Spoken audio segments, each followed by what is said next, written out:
রাসূল সাল্লাল্লাহু আলাইহি ওয়াসাল্লাম বলেন, ফায়াতিহি মালাকানে, এরপরেই দুইজন ফেরেশতা চলে আসেন। কবর বলে নয়, মরার এক পর্যায়ে দুইজন এসে ফায়াকিদানিহি, তাকে উঠিয়ে বসান। আপনি কবর খনন করলে তাকে দেখতে পাবেন যে উঠে বসেছে, এ কথা ঠিক নয়। যাতে উঠে বসতে পারে এই পরিমাণ কবর গর্ত করতে হবে, এ কথাও ঠিক নয়।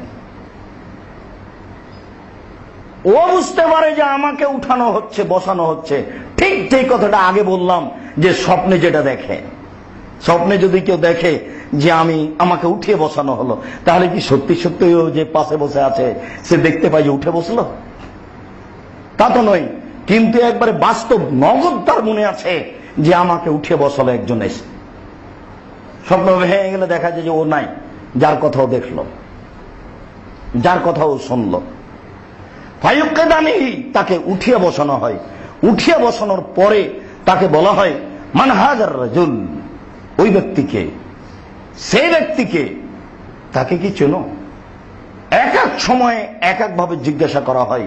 ফামাল মুমিন, কবর ব্যক্তি যদি মুমিন হয়, আল্লাহকে এবং আল্লাহকে বিশ্বাস, রাসূলকে বিশ্বাস করে থাকে, তাহলে বলে আন্নাহু রাসূলুল্লাহ। অন্য বর্ণনায় এসেছে আশহাদু আল্লা ইলাহা ইল্লাল্লাহ ওয়া আন্না মুহাম্মাদ রাসূলুল্লাহ, জি আমি সাক্ষ্য দিচ্ছি আল্লাহ ছাড়া কোনো মাবুদ নাই, আমি সাক্ষ্য দিচ্ছি মুহাম্মদ আল্লাহ রাসূল। অন্য এক বর্ণনায় এসেছে হুয়া রাসূলুল্লাহ, তিনি হচ্ছেন আল্লাহর রাসূল। অত্র বিবরণের এই পর্যন্ত বলে জরুরি দুটি কথা। তার একটি কথা হচ্ছে এই, মনে রাখবেন, কবরে আপনার ইমাম সাহেবের পরিচয় জিজ্ঞাসা করা হবে না।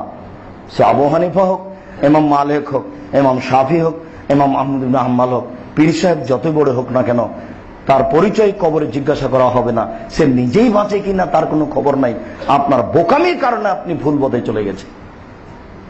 মানুষ কি করতে পারে?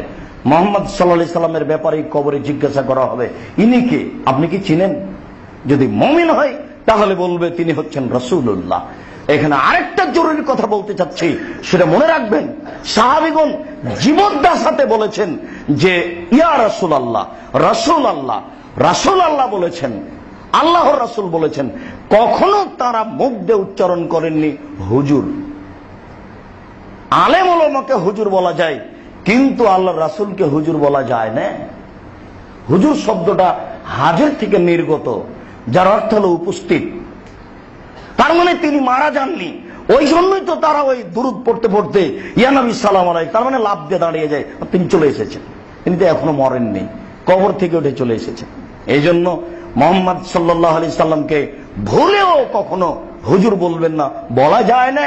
এটা হচ্ছে বেদাতীদের কথা, এটা হচ্ছে তরিকাপন্থীদের কথা, এটাই ইরান থেকে এসেছে, এটাই হচ্ছে পাক ভারতের বেদাতীদের কথা। কখনো সাহাবীগণ বলেননি হুজুর। সাহাবীগণ বলেছেন আল্লাহ রাসূল বলেছেন, রাসূলুল্লাহ বলেছেন, ইয়া রাসূলুল্লাহ।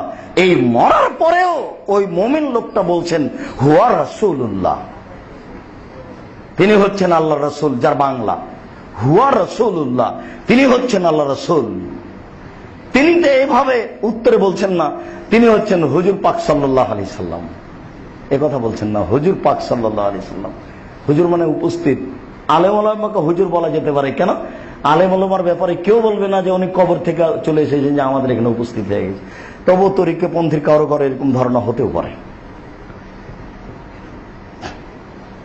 এরপরে ওই ব্যক্তিকে বলা হবে উনজির আলা মাকআদিকা, ওই যে তোমার স্থানকে তুমি লক্ষ্য করো, এটা তোমার জন্য নির্ধারণ করা হয়েছিল। তাকে জাহান্নাম দেখানো হবে। উত্তর ঠিক হয়েছে, তারপরে তাকে জাহান্নাম দেখানো হবে।